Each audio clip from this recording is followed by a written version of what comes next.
आज का क्वेश्चन है, बहुत सिंपल सा क्वेश्चन है और बहुत अच्छा क्वेश्चन है। देखिए, और ये क्वेश्चन ना 2011 में भी पूछा गया है और 2023 में भी पूछा गया है। ये क्वेश्चन रिपीट हो रहा है। क्वेश्चन में है बहुत सिंपल सा क्वेश्चन, देखने में थोड़ा ये है, लेकिन देखिए इसको क्वेश्चन कर रहा है a ball of mass 0.2 kg rest on a vertical post of height 5 metre. Very good. मतलब ये इसका पोल दिया गया है जिसकी हाइट दिया गया है 5 मीटर, हम लिख लेते हैं। और ये इस बॉल का मास दिया गया है, कितना दिया गया है 0.2 kg। ठीक है, इतना बोल दिया क्वेश्चन में। आगे कह रहा है अ बुलेट ऑफ मास इतना kg 0.01 kg travelling with a velocity of v velocity, उसका दिया गया है। ठीक है, ये जो चीज दिया गया है v वेलोसिटी से मूव कर रहा है in a horizontal direction. Hit the centre of the ball after the collision the ball and bullet travel independently. समझ में आ रहा है बात कि एक यहाँ पे बॉल रखा गया है, पहले से यहाँ से बुलेट आया, बॉल को हिट किया, उसके बाद से बॉल अपने रास्ते से और बुलेट अपने रास्ते से, ठीक है, दोनों अलग अलग मूव किया। ठीक है, उसके बाद कह रहा है the ball hit the ground at a distance of 20 metre. ठीक है, बॉल यहाँ तक आता है, ये इस पाथ को फॉलो करता है, और उसके बाद कहता है bullet hit the distance 100 metre, और बुलेट जो होता है ज़्यादा दूर जाता है, वो 100 मीटर के दूरी पे जाता है। ठीक है, सिंपल सा क्वेश्चन है और इसमें बताना है आपको तो वेलोसिटी, जो भी वेलोसिटी से हिट गया बुलेट, उस वेलोसिटी भी कितनी थी।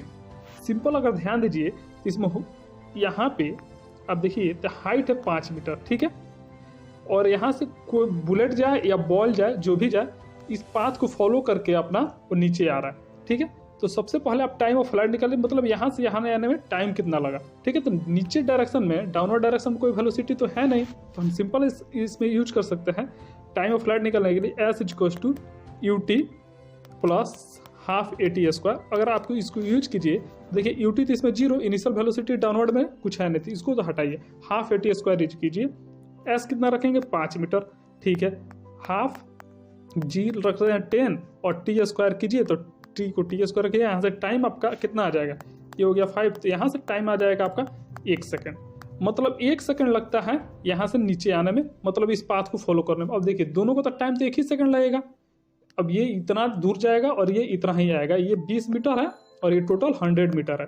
ठीक है, तो मतलब दोनों का वेलोसिटी अलग अलग है, ट्रेवल दोनों सेम ही किया है। ठीक है, टाइम दोनों का सेम लगा है। टाइम कितना लगा 1 सेकेंड। हम इस बात को नोट करते हैं। आगे हमको क्या करना है, आगे देखिए भी वेलोसिटी निकालना है, तो वेलोसिटी भी क्या होगा, एक ध्यान दीजिए आप बात को। तो यहाँ से 1 सेकेंड लगा, अगर इस पाथ को इस 1 सेकेंड में यहाँ आया और 1 सेकेंड में यहाँ गया, तो वेलोसिटी कितनी हुई इसके बाद से, तो कितनी वेलोसिटी थी। अब देखिए ये अगर 20 मीटर गया है, तो आपको ध्यान से अगर देखने में पता चला कि 1 सेकंड में तो ये 20 मीटर गया है ना, इस डायरेक्शन में, हॉरिजॉन्टल डायरेक्शन में कितना दूरी है 20 मीटर। तो इसका हम स्पीड कर सकते हैं डायरेक्ट कि इसका 20 मीटर पर सेकंड होगा, और उसी 1 सेकंड में ये बुलेट यहाँ पे 100 मीटर ट्रेवल किया है। ध्यान दीजिए और समझिए हम क्या कर रहे हैं। तो हम क्या बुलेट का स्पीड कर सकते हैं कि 100 मीटर पर सेकंड है। ये टाइम है 1 सेकेंड और डिस्टेंस गया 100 मीटर, तो सिंपल सी बात है 100 मीटर पर सेकेंड, और बॉल का हो गया 20 मीटर पर सेकेंड। क्लियर, समझ में आ रहा है। हम इस हॉरिजॉन्टल डायरेक्शन जो वेलोसिटी थी वो हम बता रहे हैं कोलाइड करने के बाद, जब यहाँ से बुलेट आके हिट किया बॉल को, उसके बाद की हम बात कर रहे हैं। ठीक है, तो इस डायरेक्शन में क्या वेलोसिटी थी, तो 1 सेकेंड में यहाँ से यहाँ आया, तो उसी तो 1 सेकेंड में ये पाथ भी फॉलो किया, तो हॉरिजॉन्टल डायरेक्शन में भी तो उतना ही होगा वेलोसिटी उसका। तो हॉरिजॉन्टल में आ रहा है हमारा, बॉल का है 20 मीटर पर सेकेंड और बुलेट का है 100 मीटर पर सेकेंड। ये है कोलाइड करने के बाद की वेलोसिटी। सिंपल, समझ में आ गया ये बात कि कैसे है।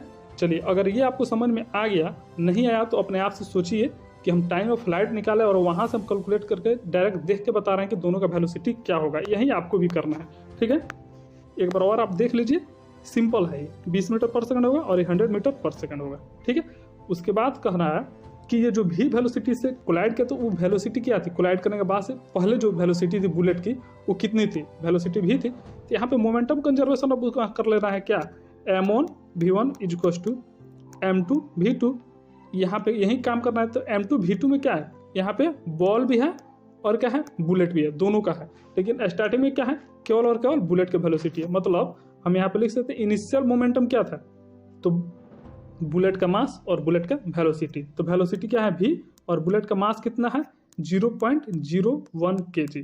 ठीक है, और बाद में क्या है बाद में बुलेट के पास भी वेलोसिटी है और बॉल के पास भी वेलोसिटी है। बॉल के पास ये, बुलेट के पास ये, ठीक है। दोनों का मास क्या है, अलग अलग है।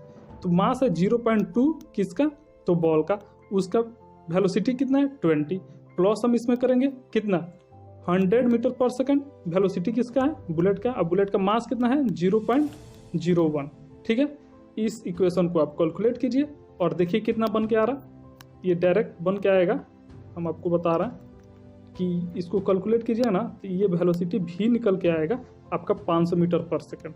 हम निकाले हैं 4 बार 5 बार, हमको पता है कि आएगा, आप भी करके देख लीजिए, उतना ही आएगा, ठीक है। इसको मल्टीप्लाई कीजिए, इसको ऐड कीजिए और यहाँ से वेलोसिटी भी कैलकुलेट कीजिए। इतना तो आपको खुद करना ही पड़ेगा, इतना भी हम करेंगे तो और लंबा वीडियो हो जाएगा, ठीक है। तो सिंपल क्वेश्चन इसमें यही था कि ये करना था, ये दिया गया था आपको इसीलिए कि आप वेलोसिटी डायरेक्ट पता कर लीजिए कि बॉल का वेलोसिटी कितना होगा और बुलेट का वेलोसिटी कितना होगा। इसलिए ये डिस्टेंस पहले दे दिया गया है कि 20 मीटर ये जा रहा है और 100 मीटर ये जा रहा है कोलाइड करने के बाद। तो आप पहले टाइम ऑफ फ्लाइट निकाल लीजिए कि टाइम कितना लग रहा है यहाँ से आना, उतना ही टाइम में तो हॉरिजॉन्टल भी डिस्टेंस हो जाएगा।